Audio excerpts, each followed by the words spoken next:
Greetings and welcome to my dear Aries. This is Ron from Tarot of the Twin Sun. Please take what you will. So we'll be doing a reading for the energy of Aries and looking into the influence of Mars in particular, and to see how this red energy is, being played out for the month of May. Happy birthday, happy belated birthday, whatever it is. Welcome to the channel. So we'll go ahead and get started with a bit of a karmic reading for the month of May for the energy of Aries. This has to do with the first house, the headstrong, the faithful, as well as the warrior. Okay, this has to do with the action, okay, the sense of action, the sense of karma, the sense of purpose in terms of bringing forward the pathway of Dharma. That's the 1, 5, and the ninth houses. Now, the interesting thing is that on a numerological scale, it actually points to 5 as a central nodal point. That is the fixed point of the laser beam that comes and emits light, a single ray of light from the sun that is through the energy of Leo. At the same time, there's the possibility of the innocence that comes from the first point of creation in terms of the zodiac, that is Aries energy. So I don't expect this to be any less more intense or impassioned in terms of a reading. We'll go and get started with a bit of karma.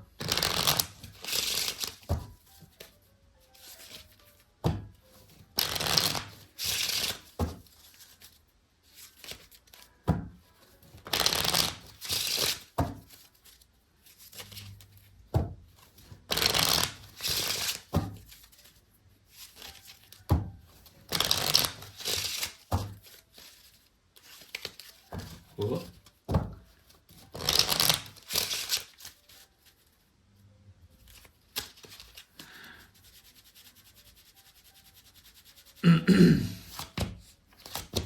Now, in terms of karma and dealing with people in general for this month, I think that your intuition might be challenged. There's an element here of fear.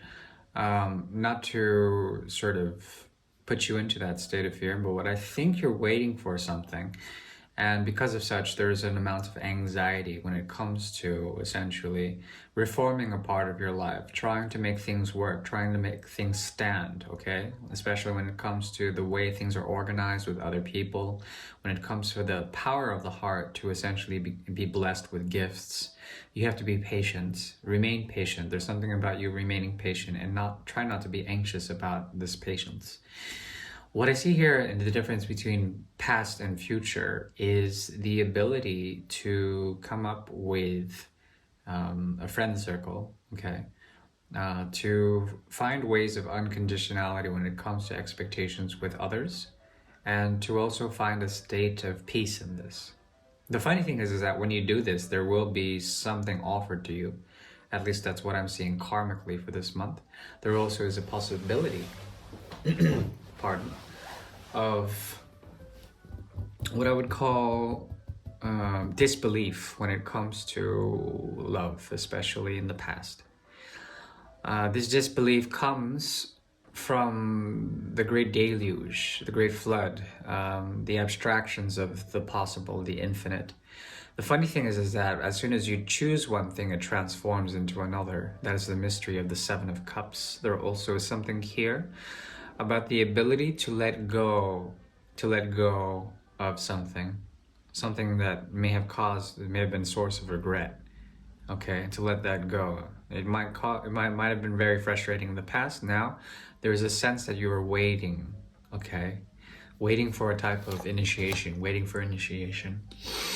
Because of such, what you may expect in the future is to find a connection that actually makes sense. That makes sense in terms of also your ability to foresee some sort of beauty in humanity, in the capacity for the human to work, to work out some way, to work in your favor. The funny thing is that when this happens, you may not be interested in it at all. That's it. We have here the Ace of Cups as well. Um, so that's fun. It's a funny thing is that like when love comes knocking on your door, there's a chance that it might not be invited. You might not have had the open invitation for such a thing. You didn't get the memo. Because of such, what emerges from this, at least as far as I can see, is pure vision. Okay, vision that was also betrayed by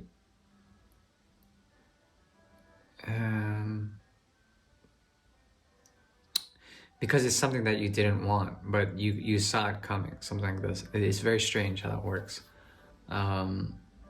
Anyway, that's karma for you. We'll go ahead and go now into the Great Mirror. The Great Mirror is a tool devised by the twin sun to see particularities of karma that may exist between Aries and a particular or significant other.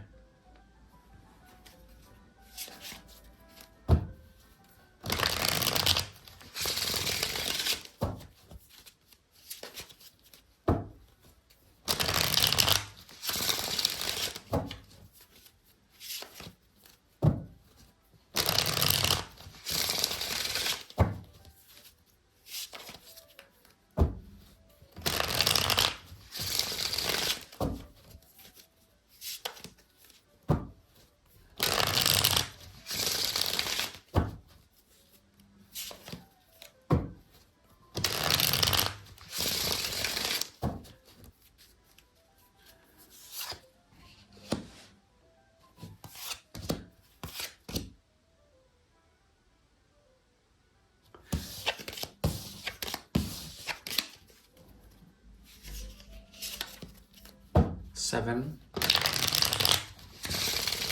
and the cut.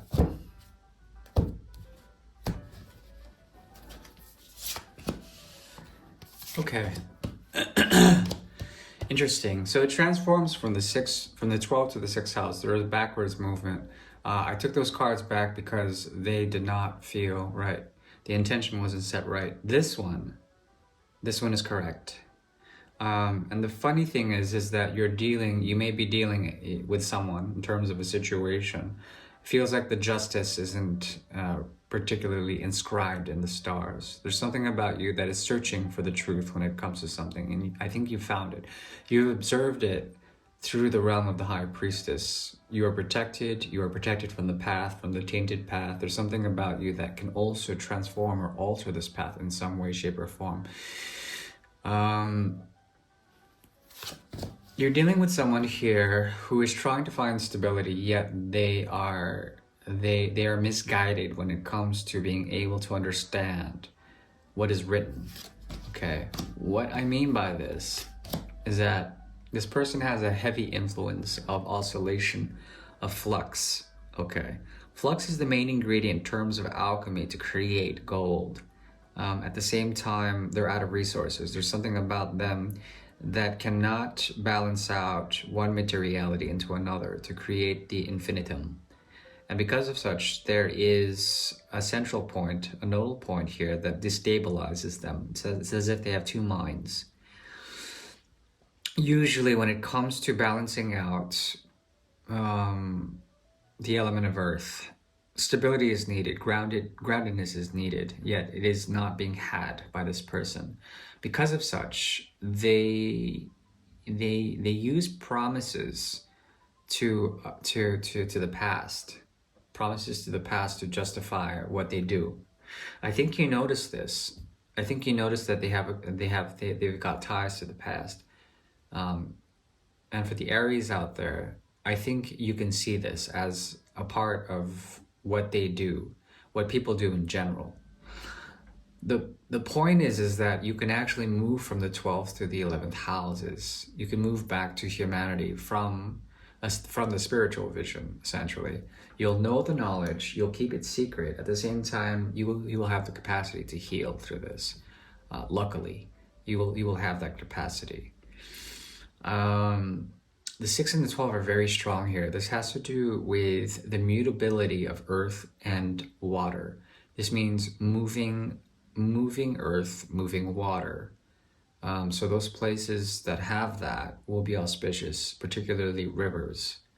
And what a river does is that it weaves through the land to reach its outlet, to reach the sea of consciousness. Okay. This is your job in this situation. I think they know this, they see this clearly, and you are also influenced to use the major arcana in this, meaning that you have more influence than they have on you, over you. It's an innocent connection though. This has to do with the past, really knowing where one's coming from and where they're going to. You have to be careful because this person will gravitate towards you and may offer promises that they really offer to the past as opposed to the present moment. Because they're not grounded, what they do want to do is absolve some form of past that is usually tied to the sacrament of marriage, vows, as well as promises that come through the joining of two hands in order to prove something. They're out to prove something, but it has to do with too much of the past. That doesn't make them very stable. What you're searching for, potentially, is an order of love, an order of just an order in general. The problem is that because of this, it might be a disorder to expect, a controlled system apparatus to work. This isn't an experiment. That's the thing. You're observing, you're understanding the medicine behind this process, but there's the difficulty in actually executing what I would call a balanced truth, meaning that the energy inside of you, the need to find a teacher in this may be difficult because it's not entirely institutional. It's not entirely governed in the right way. And perhaps that's what you're seeking for, some sort of justice of some sort. Because of this, there is a lot of hesitancy in this situation wherein you contribute to the 10. There is a rebellious quality, a righteous indignation that is deep down, that has made you almost like a healer in this situation. It's very difficult to get out of it. The idea here is to find out how to ordain this situation, how to make it as if it was orchestrated by some higher force or higher agency, to legitimate it somehow. Furthermore, the 5 of Swords is the outcome in the reverse. There is a carbon footprint, a lineage here that comes from the past as well as past incarnations that lead up to this moment. The funny thing is that the love that comes out of this is kind of like the love between a healer and the healed. It's unconditional, but it's also one-sided. At least it may be. The advice is to really take it easy. There is a restless quality here that speaks about getting out of karmic lineages in order to understand something. This will promote mostly regret. Do not look to the past in order to live the future. Be in the present. And furthermore, be careful of ambition. This person might have ambition, but they don't have grounding. So it's needed for them to ground, to actually give something of an offer of time and space, of commitment, whatever. So that's what I have for you all.